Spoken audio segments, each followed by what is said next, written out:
Tiga huruf itu non-reaktif. Non-reaktif. Iya, ini dari tadi malam itu setelah tayangnya podcast saya dengan Densu itu kan memang banyak pertanyaan, ya. Terus kemudian ada beberapa orang yang menelpon untuk klarifikasi. Katanya dalam podcast tersebut ketika saya menjawab pertanyaan Densu terkait dengan masalah nomor, ya, nomornya itu kok ganti nomor, bilang dong, kan gitu. Saya menjelaskan bahwa sebenarnya nggak ganti nomor, Ruben itu ada 2 nomor.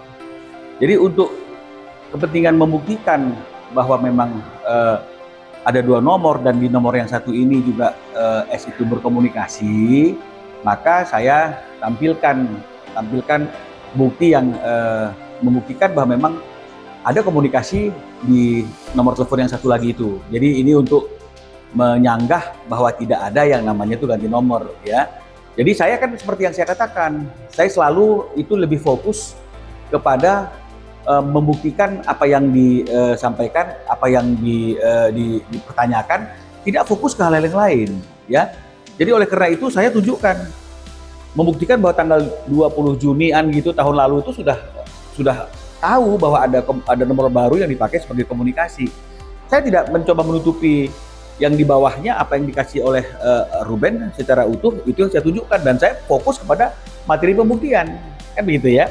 Tapi mungkin ada orang yang dengan inisiatif tinggi menjum apa yang menjadi isi daripada chattingan tersebut. Jadi bukan fokus kepada tanggal, waktu, tapi mereka fokus kepada isi chattingan tersebut, ya. Sehingga akhirnya mungkin dengan resolusi tinggi adalah kata-kata konsumsi obat penyakit 3 huruf, kan begitu, ya.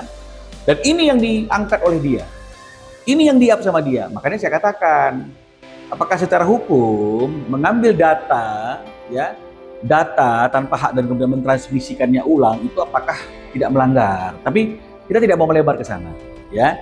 Kita melebar kepada, kita hanya fokus kepada masalah yang menjadi pertanyaannya, kan begitu ya. Jadi inilah dia bukti bahwa memang selama ini Ruben itu selalu dipojokkan dengan hal-hal yang tidak valid lah, ya, atau hal-hal yang sebenarnya itu bukan hal yang seperti apa adanya, tapi itu selalu dipakai. Seperti contohnya misalnya ya tentang lelang, tentang debt collector, kan begitu ya, ngomongnya apa, jawabnya apa, gitu ya. Termasuk yang menjadi materi itu adalah mengenai masalah kesehatan, ya. Padahal kalau kita bicara mengenai masalah kesehatan, kalau memang benar Ruben itu ada penyakit seperti itu, harusnya bukan hanya dia yang kena, semuanya kena. Kalau memang tenggang waktunya itu di masa-masa itu. Tapi kalau misalnya itu masih baru, kan begitu ya. Nah, ini akan kami sampaikan. Nah, jadi ini yang perlu kami jelaskan, bahwa isu kesehatan itu adalah isu yang memang sudah beberapa kali bukan hanya di ruangan private antara mereka, tapi juga di ruangan tertutup lainnya itu sudah disampaikan. Kesehatan. Teman-teman media juga mungkin pernah bertanya tentang kesehatan, ya. Terus kemudian pada waktu KPAI juga ada masalah kesehatan. Mediasi juga bicara ada masalah kesehatan. Bahkan Densu pun kemarin kalau nggak salah dengan saya juga bicara mengenai masalah kesehatan. Yang saya jawab ya, kalau masalah cek kesehatan harusnya semua dong cek kesehatan. Kenapa harus dia? Nah, jadi kita kembali ke masalah kesehatan tadi itu setelah mediasi tanggal 15 Juli.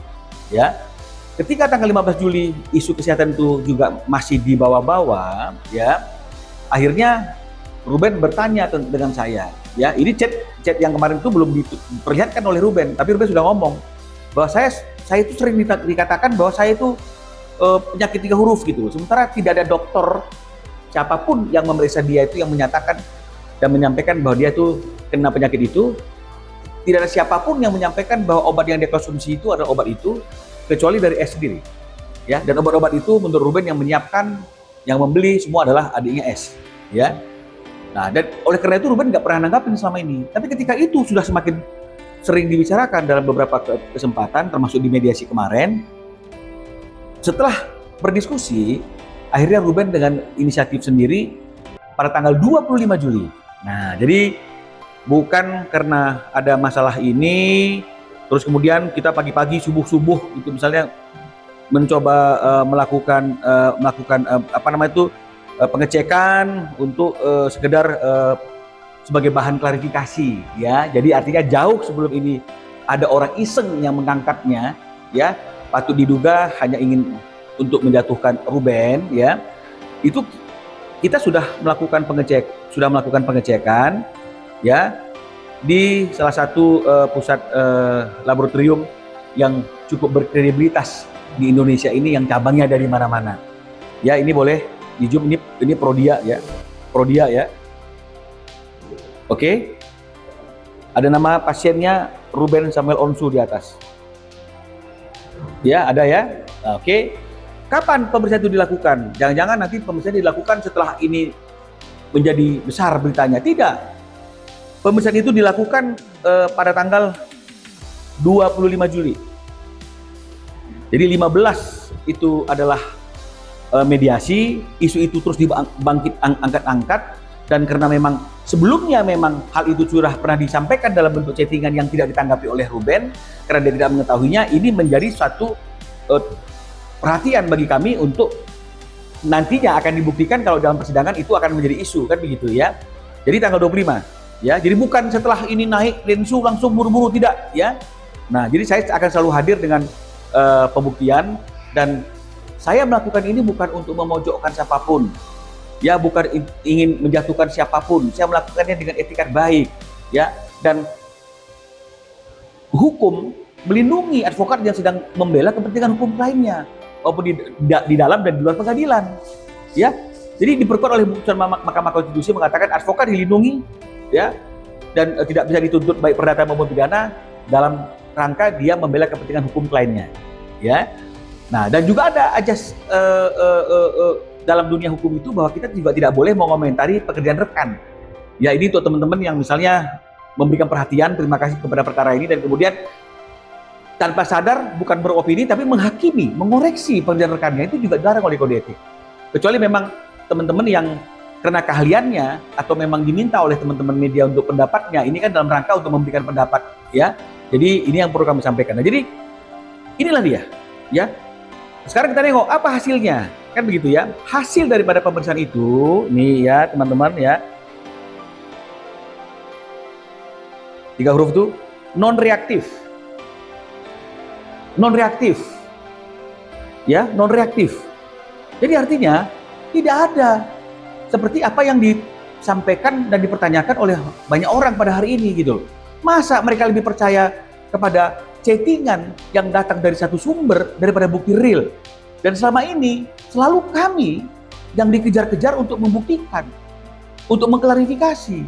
Kalau kami tidak mau membuktikan dan mengklarifikasi, seolah kami betul seperti apa yang dipersangkakan oleh orang lain.